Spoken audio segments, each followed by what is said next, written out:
سورة الأعراف آیت نمبر 85. اعوذ باللہ من الشیطان الرجیم بسم اللہ الرحمن الرحیم. ہم قوموں کے بارے میں پڑھ رہے تھے سورہ اعراف میں، جس میں ہم نے نوح علیہ السلام اور قوم عاد، قوم سمود کے بارے میں پڑھا. پھر ہم نے لاسٹ قوم لوط کے بارے میں پڑھا. آج ہم دیکھیں گے کہ اسی سیکوینس سے آتے ہوئے اب مدین کی طرف شعیب علیہ السلام کو جو بھیجا گیا اس کے بارے میں لکھا جائے گا. اور آپ نے دیکھا کہ ایک ایک چیز دیکھنے کے اور سمجھنے کے قابل تھی کہ کس طرح سے نبی قوم تک جایا کرتے ہیں، پھر توحید کا پیغام پہنچاتے ہیں، پھر قوم کی حجت اور قوم کیا خاص فوکس میں جو ایک بری عادت ہو، اور ہم وہی بری عادتیں اپنی قوم میں دیکھتے ہیں، اپنے آپ میں دیکھتے ہیں کہ آپ دیکھیں کہ قوموں کی جتنی بری عادتیں تھیں وہ سب ہم میں کہیں نہ کہیں آج کی قوم میں موجود ہیں، اور وہ برباد ہوئیں. اور پروردگار ہمیں بتاتے ہیں کہ اگر وہ برباد ہو سکتی ہیں تو تم برباد کیوں نہیں ہو سکتے. نہ کہ ہم یہ کہیں کہ اب عذاب ہی نہیں آ سکتا، جو کہ میں نے کئی لوگوں کے منہ سے سنا.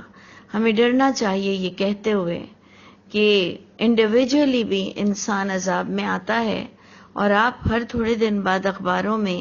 اپنی آنکھوں سے یہ چیزیں دیکھتے رہتے ہیں. تو اس لیے اللہ کے عذاب کو نہ ماننا یا ایزی لینا یہ عقل مندی تو ہے نہیں. اور سب میں ایک ہی مورل دیا گیا کہ انہوں نے نبیوں کی اطاعت نہیں کی، اور اس کو آیتوں سے کنسیڈر کیا گیا کہ جنہوں نے اپنے نبی کی بتائی ہوئی آیتوں کو، وحی کے ساتھ جو بھیجی جاتی تھی یا جو پچھلی کتابوں کو ریفریش کیا جاتا تھا، جب اسے جھٹلایا تو وہ عذاب کے مستحق ہو گئے. تو اب جناب آپ دیکھیں گے کہ حضرت شعیب علیہ السلام کی قوم کی طرف اشارہ ہے.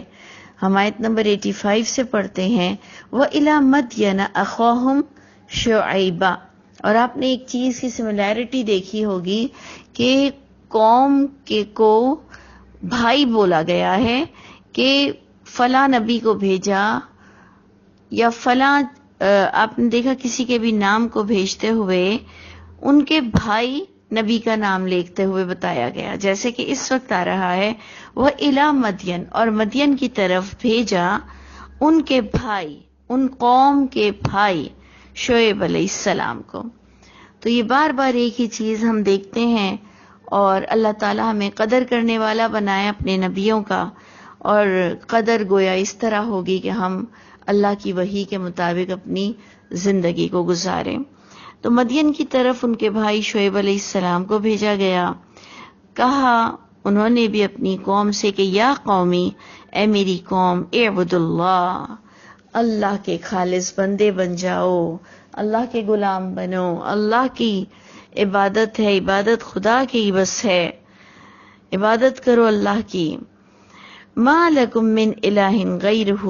نہیں ہے تمہارے لیے کوئی معبود اس کے سوا. وہی لا الہ الا اللہ کا آلٹرنیٹ. آپ دیکھ لیجئے کہ کس طرح سے ہم اور آپ لا الہ الا اللہ کہتے ہیں،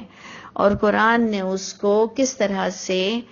لا الہ الا اللہ کو دکھایا کہ ما لکم من الہ غیرہ، نہیں ہے تمہارے لیے کوئی اتھارٹی اس اللہ کے سوا. اب جناب آگے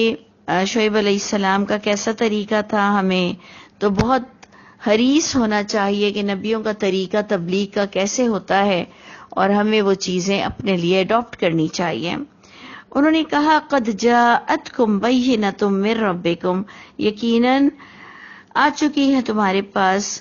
کھلی نشانی، کھلی دلیل، کھلی رہنمائی. بینہ یعنی واضح نشانی کہ وہ پچھلی کتاب کو جسے تم بھی دین مانتے ہو لیکن سمجھ کر نہیں پڑھتے ہمارے قرآن کی طرح. آپ دیکھیں ہم سب قرآن کو دین مانتے ہیں، لیکن ہم میں سے میجورٹی لوگ ترجمے سے نہیں پڑھتے ہیں. اور جسے کہا جاتا ہے کہ بینہ، وہ ایک کھلی دلیل ہے، کھلی رہنمائی ہے، من ربکم ہے، تمہارے رب کی طرف سے ہے. اور یہاں پر اب قوم کی ایک برائی کو یا کئی برائیوں کو فوکس کیا جا رہا ہے، جس میں نمبر 1 شعیب علیہ السلام کی قوم کا بتایا جا رہا ہے. اور آپ دیکھیں گے یہ ساری خباثتیں ہماری قوم میں اور ہم میں بھی پائی جاتی ہیں. تو جناب نمبر 1 یوں فوکس کیا گیا کہ فَأَوْفُوا الْكَيْلَ وَالْمِيزَانَ،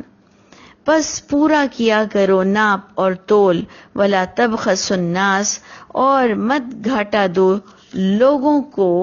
اشیاءہم، ان کی چیزوں میں. یعنی کسی بھی طرح سے آپ دیکھیں کہ چیزوں میں تو ہے ہی ناپ تول کا حساب، جس میں ہم نے باقاعدہ کلوز اور لیٹرز اور انچز اور ویٹ، یہ تمام چیزیں آپ دیکھیں ہمارے پاس ہر دور میں موجود ہیں. کوئی وہ اسٹون ایج میں ہوتے ہوئے یا کوئی وہ زمانہ جاہلیت میں ایسا کچھ نہیں تھا کہ کوئی ویٹ نہیں، کوئی حساب نہیں، سب کچھ حساب کتاب کے ساتھ چلتا تھا. لیکن جیسے آج ڈنڈی ماری جاتی ہے اور ہم سمجھتے ہیں کہ ہم ڈنڈی مار کر آخر میں کچھ بچا لیں گے، اور اللہ تعالیٰ فرماتے ہیں کہ اگر تم صحیح ناپ اور تول سے چلو گے تو تم جو پاؤ گے وہ بہت بہترین ہوگا. اب یہ تو اللہ پر ایمان لانے والے کو یہ بات پتہ چلے گی کہ انسان جب ناپ تول کر کام کرے گا. اور اگر ہم اس کو بامحاورہ اپنے رشتوں ناتوں میں بھی دیکھ لیں کہ جو ماں کا حق ہے، جو باپ کا حق ہے، جو بھائی بہنوں کا حق ہے، جو بیوی بچوں کا حق ہے، اس ناپ تول میں بھی ہم نے کمی نہیں کرنی چاہیے. تو ہر لحاظ سے ہمیں تو ایک نصیحت سے بہت سے ڈائمنشنز مل سکتے ہیں، لیکن ہمیں یہاں قوم کی یہ برائی نظر آ رہی ہے کہ وہ ناپ تول میں گڑبڑ کرتے تھے. اور کہا یہ جا رہا ہے کہ مت گھٹا کر دو، تب خسو، مت خسارہ دیا کرو لوگوں کو ان کی چیزوں میں، ولا تفسدوا فی الارض بعد اصلاحها، اور مت فساد کرو زمین میں اس کی اصلاح کے بعد. یعنی اس کے لیے میرے نزدیک اس کی سمجھ یہ ہے، اس کی انٹرپریٹنگ یہ ہے کہ جب ایک الہامی کتاب سے تمہیں روشناس کرا دیا جاتا ہے، جب ایک الہامی کتاب آ جاتی ہے، نبی اس کی تائید کرتے ہیں، اور تم نبی کے عاشق بنتے ہوئے بھی اللہ کی کتاب کو جب سمجھ کر نہیں پڑھتے جو کہ اسی نبی کے ذریعے سے بھیجی جاتی ہوں. بالکل میں اپنی قوم کی بات کر رہی ہوں کہ ہم محمد صلی اللہ علیہ وسلم کے عاشق بنتے ہیں اور بننا چاہتے بھی ہیں، کیونکہ وہ ہمارے ہیرو ہیں، کیونکہ وہ ہمارے نبی ہیں. لیکن ہم اس ہیرو کی لائی ہوئی کتاب کو تو سمجھ کر نہیں پڑھتے. ہم وہ ہاتھوں کی لکھی ہوئی کتابوں کو سمجھ کر پڑھتے ہیں اور اسے ثواب سمجھتے ہیں، اور اللہ کی کتاب کو بغیر سمجھے پڑھنا ثواب سمجھتے ہیں. جبکہ اس کتاب کو بھی سمجھ کر پڑھنے پر کتنا دگنا تگنا، کتنا بڑھ کر آپ کو اجر ملے گا، کیونکہ قرآن کہتا ہے افلا یتدبرون القرآن، کیا پس تم غور و فکر نہیں کرتے قرآن میں؟ تو جب کوئی اللہ کی کتاب کو عربی سے بھی پڑھتا ہے، پھر سمجھ کر بھی پڑھتا ہے، تو آپ سوچیں کہ وہ کتنا بڑا اجر کو پہنچتا ہوگا، کیونکہ وہ عربی جو کہ ہماری ایک تسکین کا باعث ہے. نو ڈاؤٹ قرآن کی عربک پڑھنے سے بڑا مزہ آتا ہے، بہت دل کو سرور ملتا ہے، بہت اچھا لگتا ہے سننے سے بھی اور پڑھنے سے بھی، نو ڈاؤٹ، اس میں کوئی شک کی بات نہیں. لیکن جو لوگ ترجمے سے نہیں پڑھتے ہیں وہ اپنی اس خوبصورت تجوید اور اپنی اس روانی کو بھی کہیں کھو نہ دیں، کیونکہ اگر آپ تھوڑی سی بھی دیر ترجمے سے پڑھ لیں اور پھر آپ پورا دن اگر آپ کو دل چاہتا ہے عربک بھی پڑھنے کا، تو کم از کم ایک وقت پر آپ گواہی تو دے دیں کہ جی میں بغیر سمجھے پورا دن تو قرآن پڑھ رہا ہوں، لیکن میں دن کے اتنے حصے میں قرآن کو ضرور سمجھتا ہوں. تو میں سمجھتی ہوں کہ پھر وہ ایک بہتر انسان ہے بنسبت اس کے کہ جو سمجھتا ہی نہیں ہے اور اس کے مقصد میں، اس کی زندگی کا مقصد قرآن کی گنتی کو ختم کرنا ہے کہ میں نے اتنے قرآن پڑھ لیے. تو اس لیے ہم یہ اویئرنیس دینا چاہتے ہیں کہ اس میں کوئی شک کی بات ہی نہیں کہ قرآن یا الہامی کتابیں پڑھنے سے ایمان والوں کو بڑا سرور ملتا ہے، بہت اچھا لگتا ہے، دل کو سکون ملتا ہے. لیکن اپنے لیے کچھ حصہ ترجمے کے لیے مخصوص کیا کریں تو انشاءاللہ آپ کو واقعی اجر و ثواب کے آپ اور میں مستحق ہو جائیں گے۔ تو آپ غور کیجئے کہ بالکل وہی حال ہے کہ فساد کرتے ہیں زمین میں اس کی اصلاح کے بعد۔ یعنی میں نے اس آیت کو یوں سمجھا کہ ایک الہامی کتاب آ گئی، اس کو سمجھو، اس پر ڈسکس کرو، دوسری ہاتھوں کی کتابیں لکھ کر لے آتے ہیں اور اس کو خدا کی کتاب کے برابر ٹھہراتے ہیں، پھر سوا سوا بھی کہتے ہیں۔ سوا سوا عربک کا ورڈ ہے جس کا مطلب ہوتا ہے برابری کا درجہ رکھتا ہے۔ قرآن بھی ان کتابوں کے برابر ہے۔ اللہ کا خوف کھانا چاہیے ایسے لوگوں کو جو سوا سوا کہتے ہیں انسان کی لکھی ہوئی کتابوں کو۔ تو مت فساد کرو زمین میں اس کی اصلاح کے بعد، کہ اللہ نے ایک آپ کو اصلاح کرنے والی کتاب دے دی تھی، آپ نے یہ کیا فساد کھڑا کر دیا کہ اللہ کی کتاب کو دوسروں کی اینکوں سے سمجھتے ہیں، دوسروں کی نظروں سے سمجھتے ہیں، اتنی لینگویجز کا کورس کرتے ہیں، اتنی انگلش پر توجہ دیتے ہیں، اردو کے اتنے ہم ٹیسٹ دیتے ہیں، ہر ملک والے اپنی اپنی زبان کو سیکھتے ہیں، لکھتے ہیں، پڑھتے ہیں، اور یہ مسلمان یہ نہیں جانتا کہ اس کی اصل مدر لینگویج تو عربک ہے۔ کم از کم اسی کو بیسک سمجھ لیں، کم از کم میں اور آپ اپنی زندگی کا ایم بنا لیں کہ ہم نہ کسی کو کنونس کر سکتے ہیں، لیکن ہم کم از کم free classes, free of charges پر ہم بیسک عربک تو لوگوں کو سکھا سکتے ہیں، جس سے وہ کسی نہ کسی دن تو اللہ کی کتاب سے بات کو سمجھ جائیں گے۔ انسان کے صرف چارج ہونے کی دیر ہے، اگر اسے کوئی لینگویج آ جاتی ہے پھر اس کے صرف چارج ہونے کی دیر ہے کہ وہ خود پھر اپنے رب کو اپنی آنکھوں سے سمجھے گا۔ تو میرے نزدیک اس آیت کی انٹرپریٹنگ یہ ہے کہ مت فساد کرو زمین میں اس کی اصلاح کے بعد، اور جو سورہ بقرہ کہتی ہے کہ تم فساد کرتے ہو زمین میں اور کہتے ہو کہ ہم اصلاح کرنے والے ہیں، تو یاد رکھنا تم ہی فساد کر رہے ہو جس کا تمہیں اس کا شعور نہیں ہے۔ تو اللہ کرے کہ میں اور آپ ایک سماعت بصارت دل رکھنے والے انسان ہوں، جس کو اللہ نے سب کو عطا فرمایا ہے۔ یہ پریشیس گفٹ پروردگار نے سب کو عطا فرمایا ہے تقریباً۔ جو ایک ریٹارٹیڈ اور اب نارمل ہے ہم اس کی بات نہیں کر رہے ہیں، ہم ایک جو مجموعی رجحان اور مجموعی بات کر رہے ہیں کہ اللہ نے تقریباً آلموسٹ سماعت بصارت دل انسان کو دیا، جس سے وہ اپنے دنیاوی فیصلے کرتا ہے، جس سے اپنے روز کے کھانے پینے اور ارننگ کے فیصلے کرتا ہے، اپنے بزنس کرتا ہے، مارکیٹنگ کرتا ہے۔ لیکن وہ اس اللہ کی کتاب کو اپنی سماعت بصارت دل سے سمجھتا نہیں، بلکہ باقاعدہ میں نے تو سنا ہے کہ کچھ بڑے لوگوں کو یہ کہتے ہیں کہ دین تو عقل سے نہیں، دین تو نقل سے ملتا ہے، اور میں نے یہ سٹیٹمنٹ قرآن میں کہیں نہیں پایا کہ دین نقل سے ملتا ہے، دین عقل سے نہیں ملتا، بلکہ میں نے تو 3 جگہ قرآن میں یہ پایا کہ جو عقل استعمال نہیں کرتا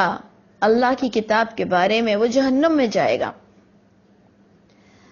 باقاعدہ یہ قرآن میں آپ دیکھیں گے، سورہ یاسین میں دیکھیں گے، سورہ ملک میں دیکھیں گے، سورہ اعراف میں دیکھیں گے، انشاءاللہ آپ کی اسی اعراف میں آئے گی کہ تم کیا عقل سے کام نہیں لوگے؟ کیا تم اپنی سماعت بصارت دل سے فائدہ نہیں اٹھاؤ گے؟ سورہ ملک میں دیکھ لیں کہ وہ کہتے ہیں کہ کاش ہم نے سن کر سمجھ لیا ہوتا تو آج ہم جل نہیں رہے ہوتے۔ سورہ یاسین میں آتا ہے کہ شیطان نے پچھلے لوگوں کو کئیوں کو بگاڑا، اب کیا تم عقل سے کام نہیں لوگے؟ اور پھر اب سورہ اعراف میں آپ کو ملے گا کہ جو اپنی سماعت بصارت اور عقل کو یوز نہیں کرتا اس کا مقام جہنم ہے۔ تو آپ سوچئے کہ کس طرح سے پروردگار آپ کو اور مجھ کو اللہ کی اس کتاب کو بیسک عربک سے سمجھ کر پھر اپنی عقل استعمال کرنے کا حکم دیتے ہیں۔ حکم تو مت فساد کرو زمین میں اس کی اصلاح کے بعد، کہ نبی کریم صلی اللہ علیہ وسلم نے اتنی جد و جہد کی، اتنی محنت کی، اور آپ تک اور ہم تک یہ دین پہنچا، اور اتنے لوگوں کے تانے اور کتنی باتیں اور کتنے الزامات سہتے ہوئے بھی انہوں نے اس خالص دین کو پہنچایا، اور ہم وہ امتی کہیں نہ ہو جائیں کہ ہم نے اپنے اتنے پیارے نبی کی اتنی محنت سے لائی ہوئی چیز کی قدردانی نہ کی، تو ہم کیسے عاشق رسول ہیں؟ مجھے سمجھ میں نہیں آتا کہ جو مائیں تجوید کی طرف اتنی توجہ دیتی ہیں، اگر وہی مائیں، وہی والدین اپنی ذمہ داری سمجھتے ہوئے کہ بچہ جب تک ترجمہ نہیں پڑھے گا ان کی رسپانسبلٹی ختم نہیں ہوئی، وہ خود بچے کے ذمہ دار ہوں گے، جیسا کہ ہم دوسرے معاملات میں بچے کے ذمہ دار ہیں کہ ہم نے جب پیدا کیا ہے تو اب وہ ہماری قدر کرے یا نہ کرے، ہم نے اس تک اپنی ذمہ داری کو ادا کرنا ہے، جس میں ترجمہ سکھانا بچے کو ایک ماں باپ کی ذمہ داری تھی۔ لیکن اگر ہم جیسے لوگ جن کی عمر بھی بڑی ہو گئی پھر ماں باپ نے بھی نہیں سکھایا، تو پھر اب ہماری اپنی رسپانسبلٹی ہوتی ہے۔ خود محمد صلی اللہ علیہ وسلم سے، ان کی ایج سے، جو ہم کو قرآن سے بھی سمجھ آتی ہے بات، اور اگر آپ تھوڑی بہت غور فکر کر لیں تو کئی لوگوں نے بڑی عمر میں ہی خود محمد صلی اللہ علیہ وسلم کو جس عمر میں وحی ملی اور انہوں نے اللہ کی کتاب کو سمجھنا شروع کیا، تو کوئی بھی عمر کی قید تو ہے ہی نہیں۔ تو مت فساد کرو زمین میں، مت دوسری کتابیں لا کر اس کو سوا کرو، مت اللہ کی باتوں کو امپیور کرو، مت اس کی انٹرپریٹنگ کو جسٹ ہسٹری سے سمجھنے کی کوشش مت کرو۔